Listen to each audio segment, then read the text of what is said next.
কয়টা? এটা হচ্ছে সেন্টার পজিশন। বলো সবাই সেন্টার পজিশন।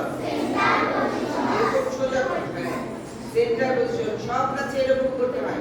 এই যে কত্থক নাচে এরকম করে, লোক নাচে এরকম করে, ভরতনাট্যম নাচে এরকম করে, তারপর ব্যালে নাচে এরকম করে, সব নাচে এরকম এই বুকের থেকে শুরু হয়। হ্যাঁ, তাহলে এটাকে কি বলে? Centre position. Centre position. একদম সোজা কান বরাবর হাত তুলে তুলি, একদম কানের সাথে দাঁড়িয়ে হাত, হ্যাঁ তালি দিব না। এইটাকে বলে আপার পজিশন। এটাকে কি বলে? Upper position.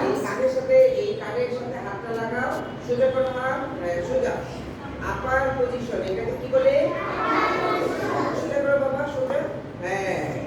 তারপর আপার অ্যাঙ্গেল, মানে উপরের কোণা। Shoulder position. এটা আমার কাঁধ না, কাঁধ বরাবর যদি সোজা হাতটা তুলি তাহলে শোল্ডার পজিশন। এরকম কিন্তু গম খেতে, তারপর অনেক খেতে এরকম কাকতাড়ুয়া দাঁড়া করা, এরকম করে দাঁড়ায় থাকে কাকতাড়ুয়া। দেখছো? এরকম একটা লাঠির মধ্যে পাঞ্জাবি বা শার্ট পরে এরকম মাথার মধ্যে ইয়া দাও করবে, কাম করে দাঁড়ায় রাখবে।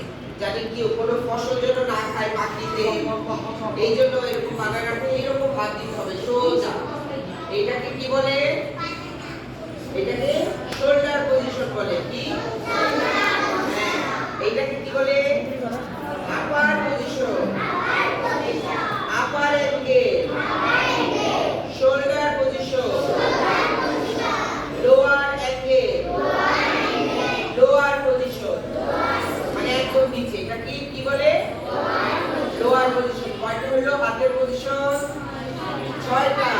সেন্টার, তারপরে এই একটা 2 নাম্বারটা হচ্ছে upper, upper angle 3 number, 4 number shoulder, 5 number lower angle, 6 number lower.